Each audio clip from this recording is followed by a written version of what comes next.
Mohon maaf sebelumnya sempat terpotong videonya. Baik, saya akan mencoba membacakan tentang pasal 55 ini. Pasal 55 ayat 1. Dipidana sebagai pembuat atau leader suatu perbuatan pidana. Subbagian ke-1.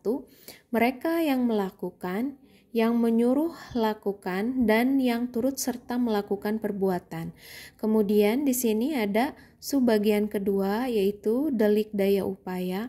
Mereka yang dengan memberi atau menjanjikan sesuatu dengan menyalahgunakan kekuasaan atau martabat, dengan kekerasan, ancaman atau penyesatan, atau dengan memberi kesempatan, sarana, atau keterangan, sengaja menganjurkan orang lain supaya melakukan perbuatan. Pasal 55 ayat 2-nya adalah terhadap penganjur hanya perbuatan yang sengaja dianjurkan sajalah yang diperhitungkan beserta akibat-akibatnya. Nah, ini dia isi dari pasal 55. Kemudian di sini kita lanjut ke dalam bentuk kedua.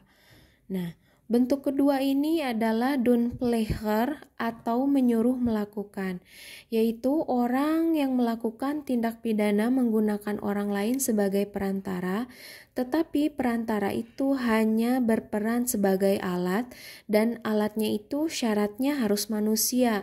Dengan demikian, doenplegen ini mempunyai ciri antara lain. Yang pertama adalah ada dua pihak, yaitu pelaku langsung atau manus ministra atau aktor materialis, atau disebut juga di sini yang disuruh melakukan, atau bisa disebut juga yang melakukan. Kemudian di sini ada pelaku tidak langsung. Pelaku tidak langsung ini istilahnya adalah manus domina atau aktor intelektualis yang menyuruh melakukan. Nah, di sini ciri yang kedua adalah di dalam doenplegen ini terdapat unsur-unsur. Yang pertama adalah alat yang dipakai adalah manusia. Kemudian yang kedua adalah alat yang dipakai ini harus berbuat aktif. Kemudian yang ketiga adalah alat yang dipakai ini tidak dapat dipertanggungjawabkan atau dipintai pertanggungjawaban.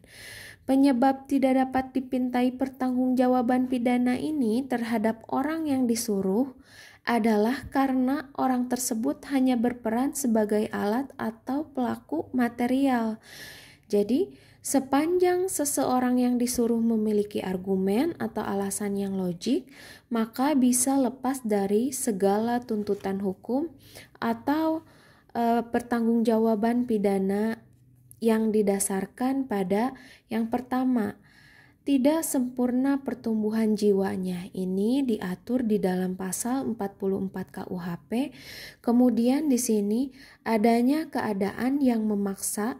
Ini diatur di dalam pasal 48 KUHP. Di semester sebelumnya sebenarnya ini sudah dijelaskan apa saja syarat yang berada ketika dalam keadaan terpaksa. Nah, di sini syaratnya yang pertama adalah adanya pertentangan dua kepentingan hukum, adanya pertentangan dua kewajiban hukum, dan adanya pertentangan kepentingan dan kewajiban hukum. Nah, kemudian di sini ada perintah jabatan yang tidak sah. Perintah jabatan yang tidak sah ini dijelaskan di dalam pasal 51 ayat 2. Kemudian di pasal 51 ayat 1 ini adalah perintah jabatan yang sah, di mana kalau perintah itu ada hubungannya dengan pekerjaan dan yang diperintahnya memiliki garis pekerjaan atau pertanggungjawaban yang jelas. Nah, di sini penjelasan dari pasal 51 ayat kedua ini mungkin saja perintah jabatan yang tidak sah itu adalah tidak ada hubungan pekerjaan atau bentuk perintahnya tidak ada hubungan dengan pekerjaannya.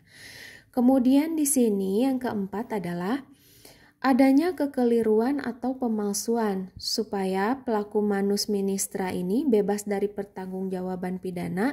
Syaratnya adalah adanya kekeliruan. Kemudian yang kelima adalah tidak mempunyai maksud melakukan kejahatan seperti yang disyaratkan di dalam undang-undang. Manus ministra ini tidak mempunyai kehendak untuk melakukan tindak pidana. Baik, itu kiranya yang dapat saya sampaikan di sini sampai bentuk kedua atau Downpleger, dan kemudian nanti kita akan membahas bentuk ketiga dan selanjutnya. Terima kasih. Wassalamualaikum warahmatullahi wabarakatuh.